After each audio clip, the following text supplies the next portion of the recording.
und ich starre auf leere Wände.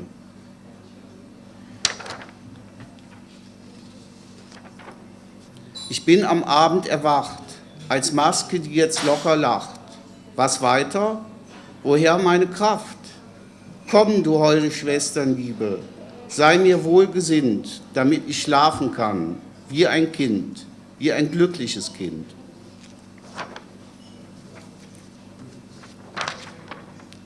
Wissen Sie, was das dritte Auge ist? Es ist das Auge des Herzens. Mit dem dritten Auge sehe ich nichts. Ich weiß es, weil meine 2 Ohren hören mit. Sie vermitteln es dem Mund, welcher sagt, mit deinem dritten Auge siehst du nichts. Sei aber nicht traurig, vielleicht ist es besser so.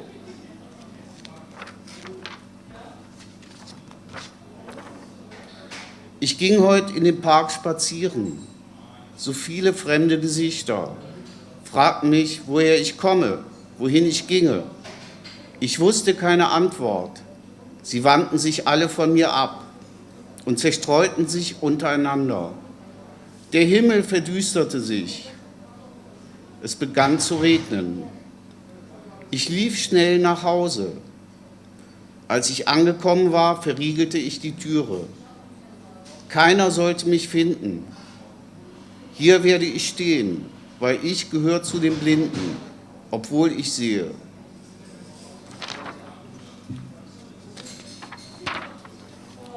Am Meer.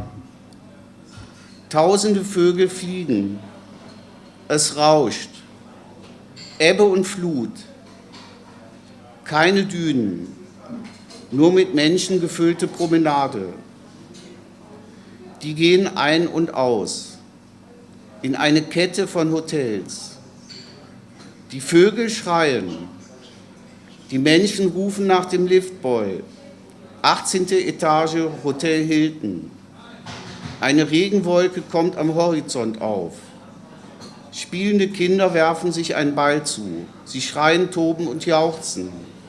Was auch immer passiert, das Meer bleibt.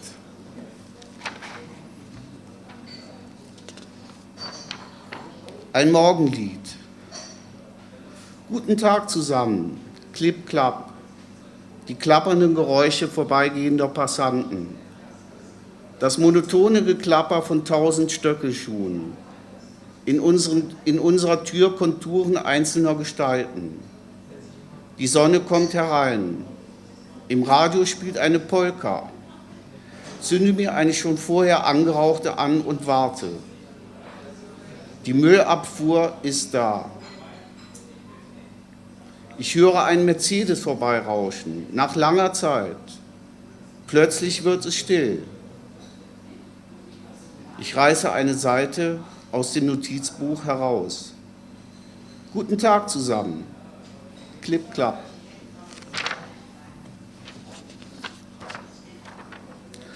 Plötzlich gehen wir nicht auf der Erde, sondern die Erde geht auf uns.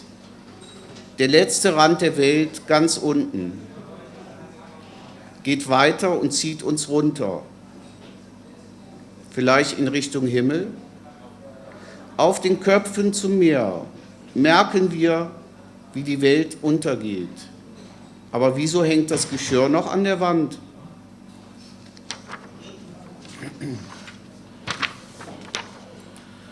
Die Verführungskünste einer Frau waren die eines Mannes. Sie war verrückt geschminkt. Sie unterhielt die Leute. Die blieben unberührt, wurden zur Meute, was sie liebte. Mich sah sie kein einziges Mal an. Ein Seufzer. Ich trage ein leeres Herz. Oh doch, es wird toll werden. Oh doch, es wird schön werden auf dieser Erde.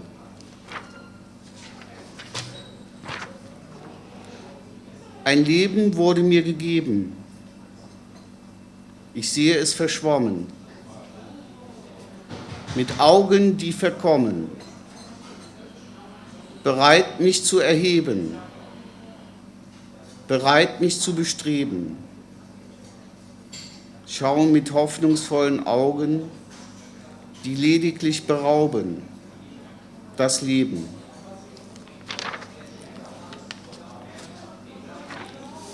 Eine brennende Zigarette auf dem Bahnsteig. Jemand wird kommen und sie austreten. Ich könnte rufen, halt, aber da fährt mein Zug ab.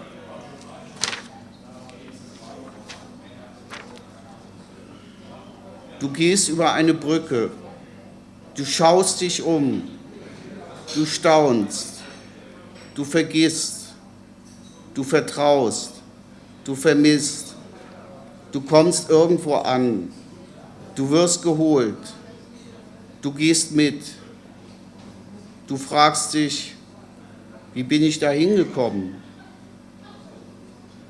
Du wirst zu einem Hampelmann. Je länger du stehst und vergehst, desto runder schaust du vorbei. Du gehst eine Treppe hoch. Du wirst nach deinem Namen gefragt. Man wird vorgestellt, reingetan, eingemünzt, abgeführt. Schließlich tritt man ab.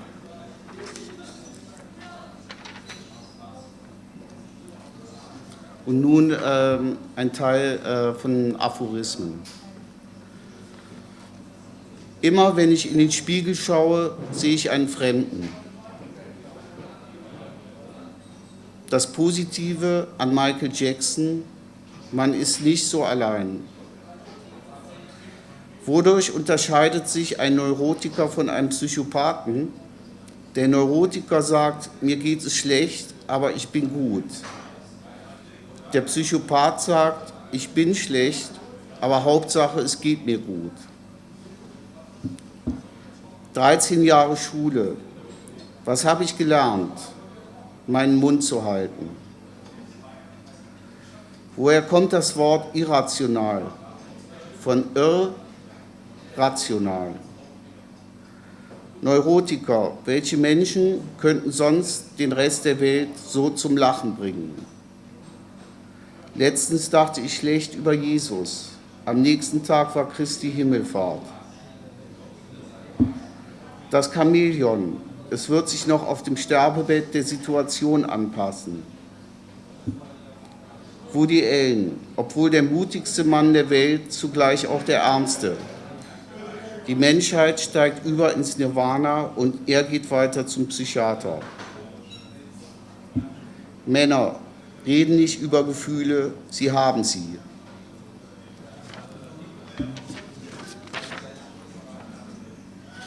Immer wenn ich mir eine Zigarette anzünden will, kommt gerade der Bus. Den besten Eindruck mache ich, wenn ich nicht persönlich erscheine. Dass ich nicht zu mir stehe, dazu stehe ich voll. Aber dass ich überhaupt noch stehe, ist ein Wunder. Mein Gehirn, ich will von ihm nichts wissen, aber es will immer was von mir wissen. Ich bin ein Mensch, habe aber was gegen Menschen. Ansonsten geht es mir gut. Meinen Namen vergaß ich mit 16 und erinnerte mich mit 31 an ihn. In der Zwischenzeit lächelte ich. Meine heruntergezogenen Lippen sind der Ausdruck dafür, dass ich meine Haare nicht mag. 31. Einige haben es in dem Alter schon zu einigen gebracht. Und ich überlege mir Abend für Abend, wie ich meinem Chef guten Tag sagen soll. Wenn die anderen Urlaub machen, habe auch ich endlich Urlaub. Die schwierigste Frage für mich zu beantworten ist, wie geht's? Trotz frühzeitiger Entnabelung bin ich noch immer verkabelt.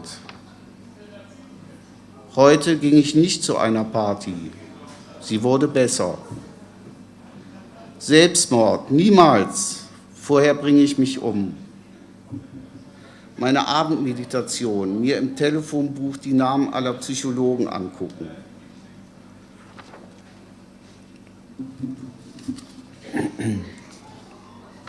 Okay, vielen Dank.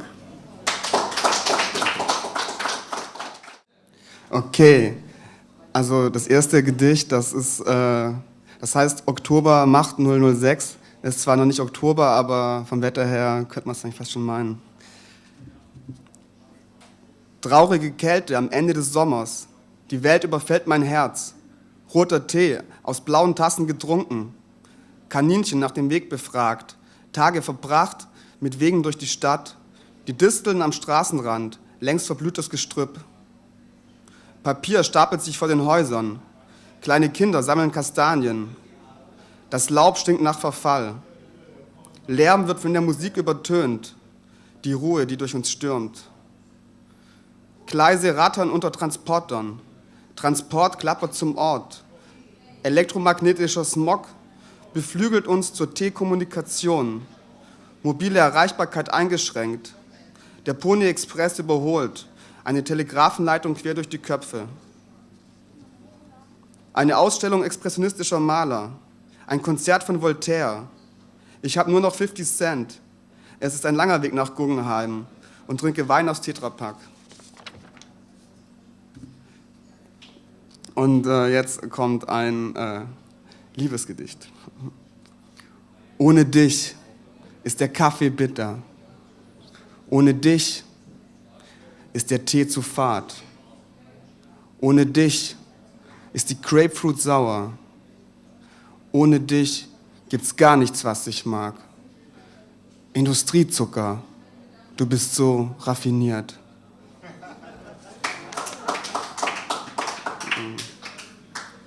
Okay.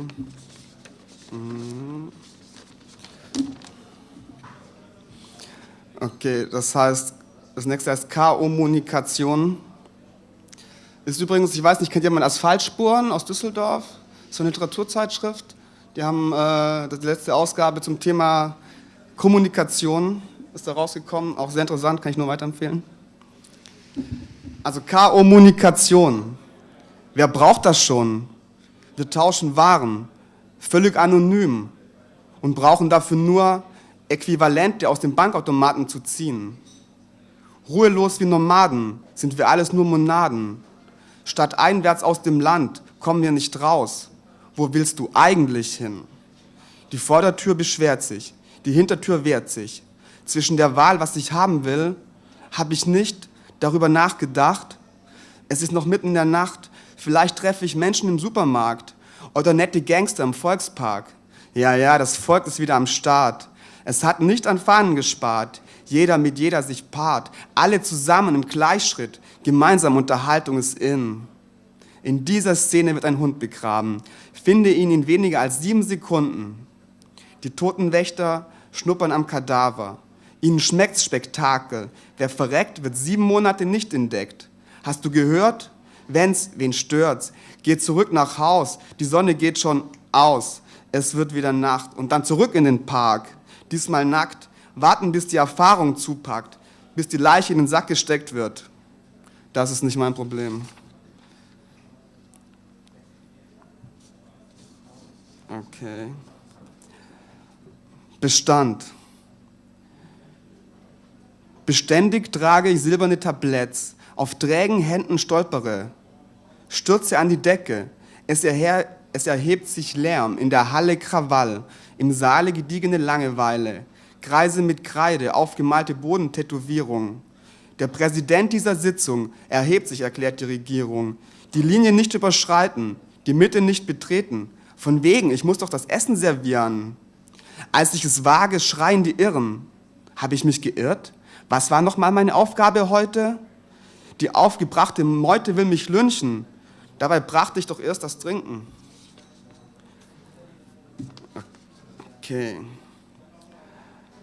Das nächste heißt Karaoke. Die Tür geht auf. Sing zum Sound dieser Stadt. Läute die Klingel, drück die Klinke, hau den Presslufthammer in den Beton. Verschaff dir Eintritt. The same old song with a different meaning. Die Mauer fällt. Morgenrot steigt der Kaffeedampf auf überm Prenzlauer Berg. Schwarze Risse in den Mauern. Widerstand gegen das Zentrum der Macht.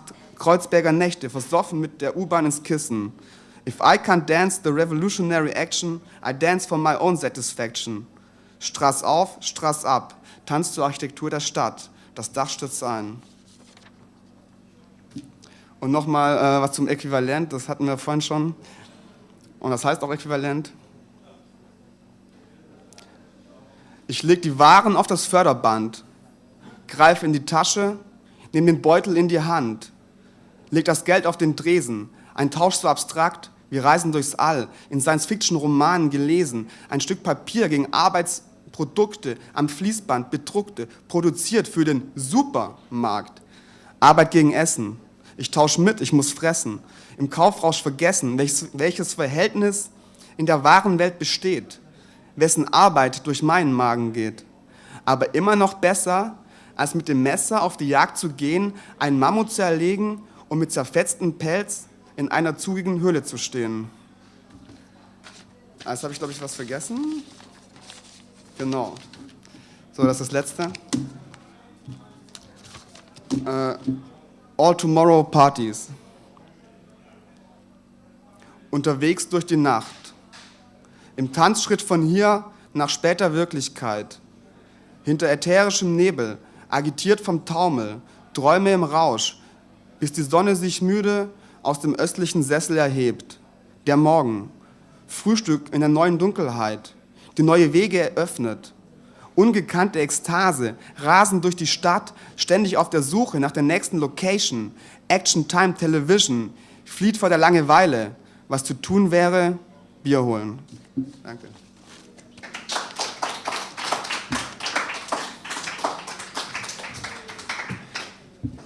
Ich bin begeistert. Ja, danke.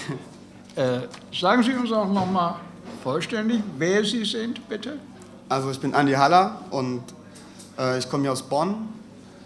Habe die letzten Jahre irgendwie damit Zeit verbracht, in verschiedenen kulturellen Zusammenhängen zu arbeiten, zu schreiben und so weiter. Zum Beispiel, ich weiß nicht, 2003, 2004 gab es Kulturfeste im Aster, also vom Aster veranstaltet, im Kult 41, eine Viktoriabrücke mit Konzerten, Theater, da zum Beispiel habe ich mitgemacht, auch Theater gespielt und so Sachen. Ja. Ein ganz besonders gelungenes Beispiel, wie man sich hier verhalten sollte. Mittwochs ist hier Literatur und jeder, der sich berufen fühlt, das tut er, zu Recht, kommt hierhin, bringt seine Texte mit und trägt sie vor. Vielen herzlichen Dank. Ich bedanke mich auch, so, auf jeden Fall. Ich danke schön. Willkommen zurück zum zweiten Teil des heutigen Abends. Nachdem Sie im ersten Teil unseren jetzt auch für den zweiten Teil verantwortlichen Marc Horn gehört haben und André Haller, der jetzt leider im zweiten Teil nicht mehr zu hören sein wird, gebe ich das Mikrofon nochmal frei für Marc Horn.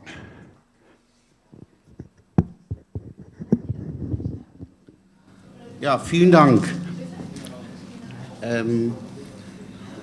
Jesus wird siegen. Armut, Herzblut. Um mich herum der Luxus und der Wohlstand. Einige von uns wurden getreten. Nun sind sie arm. Arm und reich, der sinnlose Vergleich. Wärme und Sonne, für die Glücklichen eine Wonne. Was zieht mich hin zu Luxus und Kraft? Der Schein, der Glanz, diese ohnmächtige Macht. Was zieht mich hin zu Luxus und Idylle? Der Spaß am Leben, der verkorkste Wille. Nein, nein, ich will, ich soll an morgen denken und doch so tun, als wäre ich Banker. Als ob mir danach wäre, Hunderte und Tausende zu verschleudern. O Luxus, Luxus, ich lass dich rechts liegen. Luxus, mit deinen Sinnen vergeuden. Das Leben lecken, o Wahnsinn, o Schmerz. Das Leben schlecken, von Quinte nach Terz. O Armut, o Anmut, ich lass euch links liegen. Ob links oder rechts, der Taumel wird siegen. Das nächste Gedicht heißt Krebs. Wieder ein Tag, wenn ich aufstehe, ist das erste Wort, das ich denke, Krebs. Alles stürzt zusammen. Ein schwerer Tag, obwohl die Vögel zwitschern. Ein Stich in den Magen. Steh auf! Paar Minuten noch. Frühstück mit gekochtem Ei und rohem Schinken. Danach die gemütliche Zigarette. Sehr gemütlich, wenn ich bedenke, dass es an einem Tag 40 sind. Das erste Wort, das ich morgens denke, ist Krebs.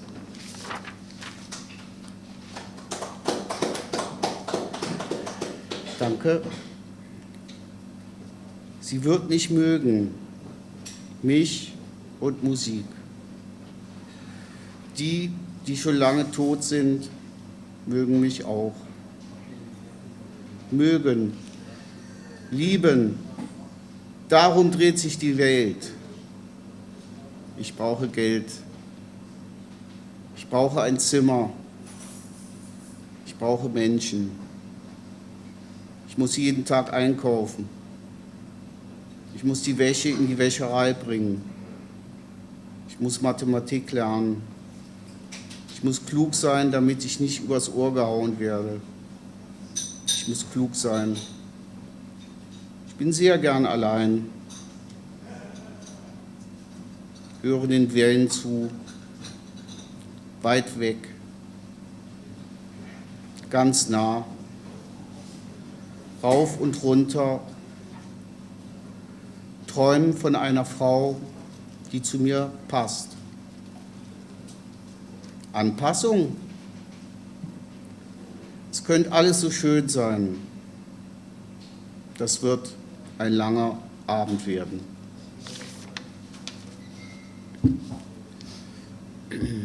Nihilismus 1.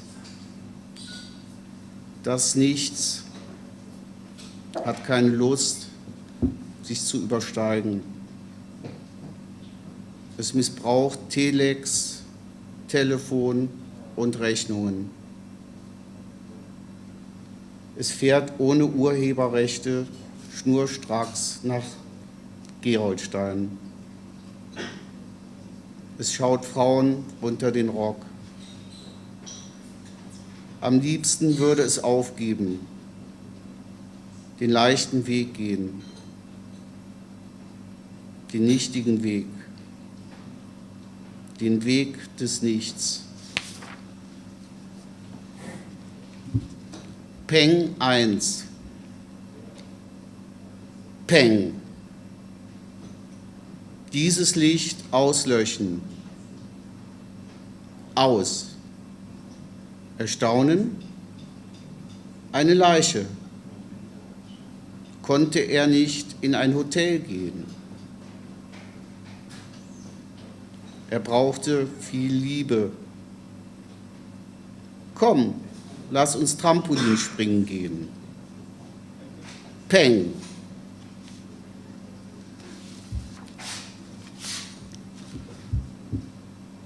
Die Zeit läuft. Wir spielen eine Rolle. Die Zeit läuft. Wir tragen eine Maske. Die Zeit läuft. Wir spielen unsinnige Spiele. Die Zeit läuft. Wir investieren Gefühle. Die Zeit läuft. Realitätsgerecht.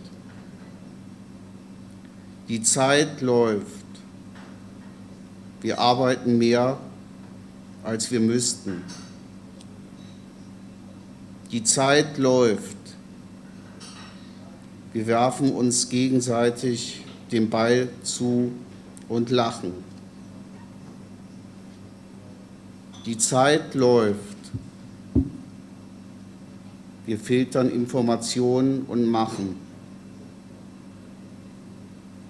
Die Zeit läuft. Wir strukturieren sie.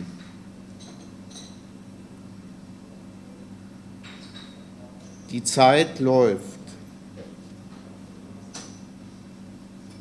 Sie läuft. Wir schauen uns um. Es ist alles nur eine Frage.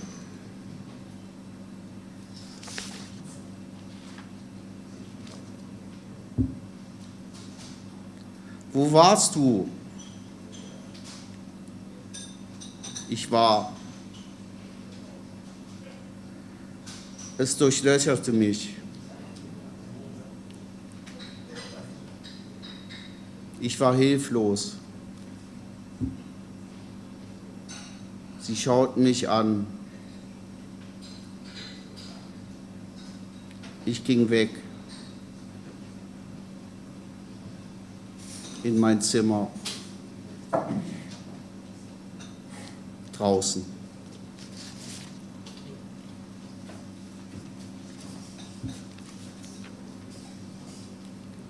War da was? Da war ein Tag ohne Anfang. Da war das Nichtvorhandensein eines Beginns. Da war der Gang zum Fotografen. Da war der Blick auf Fotos. Da war M. Da war ein aufdringlicher Hausmeister. Da war der Gang nach Hause. Da war der Gang ins Büro von M. M sagte was Schönes. Da war der Gedanke, M und ich gegen den Rest der Welt. Da war das Hin- und Zurücklaufen zu mir selbst. Da war Freude wegen einer Melodie im Ohr.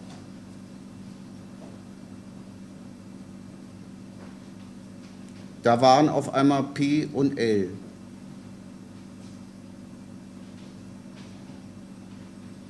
Es zog mich runter. Es geht nicht so weiter. Die Flucht ins Café, die Besinnung auf bessere Zeiten, der Gang zu 3 Freundinnen. Da war Blockade und Gelächter. Da war, ich muss jetzt gehen. Plötzlich Lockerung der gedrückten Atmosphäre. Da war das Erzählen einer der Freundinnen über eine bestandene Prüfung. Da war Draht.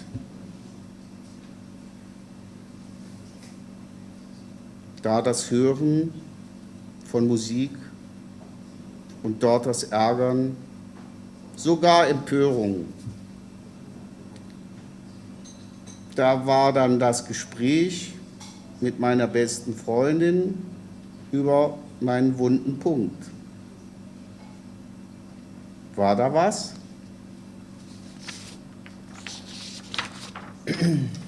Okay.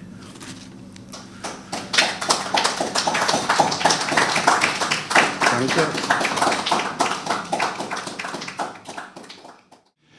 Vielen Dank, lieber Marc. Großartig, ne? Also das war wirklich eine bärenstarke Vorstellung. Nächsten Mittwoch gibt es hier wieder Literatur vom Feinsten. Ich hoffe, dass auch Marc wieder mit von der Partie ist. Und wenn Sie Texte beisteuern wollen, seien Sie bitte ausnahmsweise nicht bescheiden, schüchtern oder wie Sie das nennen wollen, sondern bringen Sie Ihre Texte mit und setzen Sie sich hier hinter das Mikrofon und lassen Sie uns hören, was Sie schreiben. Ich danke Ihnen sehr herzlich. Auf Wiedersehen. Bis nächsten Mittwoch.